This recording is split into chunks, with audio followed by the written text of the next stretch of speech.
1698 സ്ഥാപിച്ച ഒരു Russian award. 1698, 1798, 1898, 1900,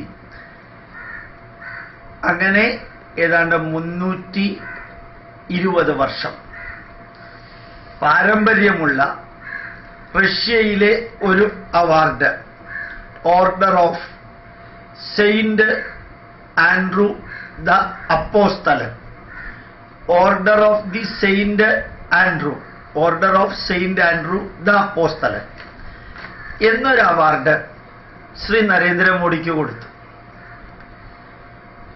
ഒരുപക്ഷെ ഇത് രാഹുൽ ഗാന്ധിയും സോണിയാഗാന്ധിയെങ്കിലും വായിച്ചാൽ മതിയായിരുന്നു. ശശി തരൂരിനെ പോലെയുള്ളവർ വായിക്കേണ്ട ആവശ്യമില്ല. ഈ മാസം തന്നെയാണ് ഈ അവാർഡ് കൊടുത്തത് കമ്മ്യൂണിസ്റ്റ് റഷ്യയാണ്.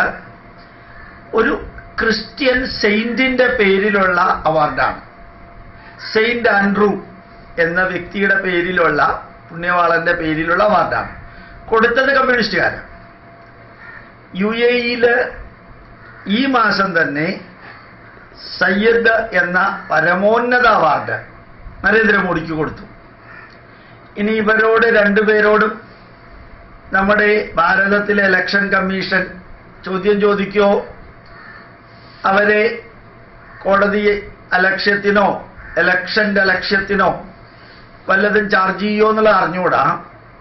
ഒരു കാര്യം ഉറപ്പാണ്, മഹാഗഠബന്ധനിലുള്ളവർക്ക് അംഗീകരിക്കാൻ പറ്റാത്ത അഴിമതിയുടെ കൂത്തരങ്ങായവരെല്ലാവരും ഒരുമിച്ച് ചേർന്നിരിക്കുന്ന,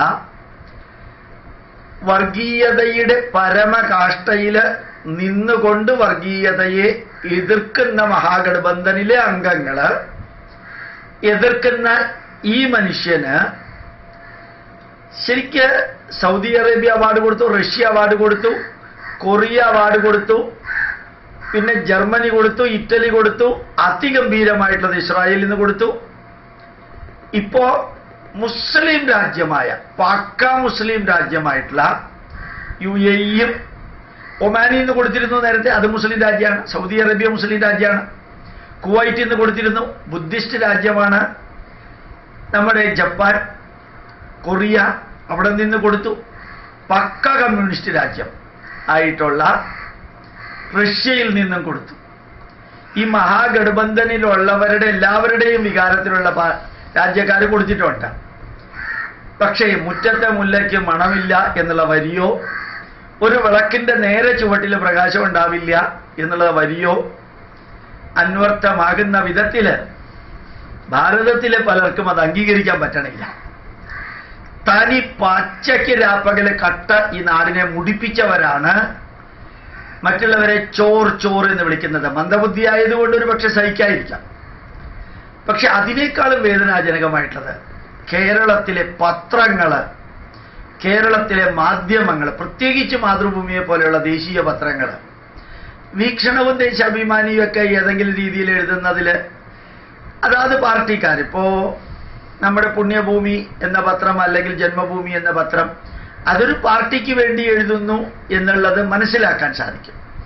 അങ്ങനെ ഒരു പാർട്ടിക്ക് വേണ്ടി അല്ലാതെ, ഒരു മതത്തിന് വേണ്ടി അല്ലാതെ എഴുതുന്ന പത്രങ്ങൾ പോലും ഈ രാഷ്ട്രത്തെ ഭരിക്കുന്ന, ശരിക്കും 50 വർഷം കൊണ്ട്, 55-60 വർഷം കൊണ്ട് സാധിക്കാത്തത് ഒരു 5 വർഷം കൊണ്ട് സാധിച്ചു എന്ന് ലോക ജനത അംഗീകരിക്കുന്ന ആ വ്യക്തിക്ക് ലോക അംഗീകാരം നേടിക്കൊടുത്തപ്പോൾ റഷ്യയും അമേരിക്കയെയും ഒരേപോലെ കൈകാര്യം ചെയ്യാൻ സാധിച്ച ഒരു ചായക്കടക്കാരന്റെ ലെവലിൽ നിന്ന് പ്രധാനമന്ത്രിയായിട്ട് ഉയർന്ന വ്യക്തിക്ക് ഈ അവാർഡ് കൊടുത്തപ്പോൾ കേരളത്തിലെ ഭാരതത്തിന്റെ ശത്രുക്കൾ, പാകിസ്ഥാനും ചൈനയും, അതുപോലെ ഭാരതത്തിലുള്ള കുറേ ശത്രുക്കൾ, അകത്തുള്ളത് ക്യാൻസറാണ്, പുറത്തുള്ളത് ന്യൂമോണിയയോ വേറെ ഏതോ രോഗമാണ്, ചിക്കൻ ബോക്സോ മട്ടൺ ബോക്സോ എന്തോ ആണ്. ഏതായാലും ചൈനയ്ക്കും പാകിസ്ഥാനും ഒപ്പം ഭാരതത്തിലുള്ള ജനതയിലെ ഒരു വിഭാഗം നിന്ന് ഇനിയും ഭാരതത്തെ തിരിച്ചു കൊണ്ടുവരും, കക്കാനും ചൂഷണം ചെയ്യാനും ഡിവൈഡ് ചെയ്യാനും ശത്രുക്കളും ഒത്ത് കൈകോർത്ത് ഈ നാടിനെ ഇനിയും തുരങ്കം വെക്കാൻ ഞങ്ങൾ ഒരുമിച്ച് വരും എന്ന് തെളിയിച്ചുകൊണ്ട് ഒരുമിച്ച് വന്ന് ഈ രാഷ്ട്രത്തെ ഇല്ലാതെയാക്കാൻ ശ്രമിക്കുന്നവർക്ക് സൗദി അറേബ്യ കൊടുത്ത അവാർഡും ഒമാൻ കൊടുത്ത അവാർഡും ജപ്പാൻ കൊടുത്ത അവാർഡും അതുപോലെ തന്നെ ജർമ്മനി ഇസ്രായേൽ കൊടുത്ത അവാർഡും നമ്മുടെ ഈ റഷ്യ കൊടുത്ത അവാർഡും കണ്ണ് തുറപ്പിക്കില്ല എന്നെനിക്കറിയാം.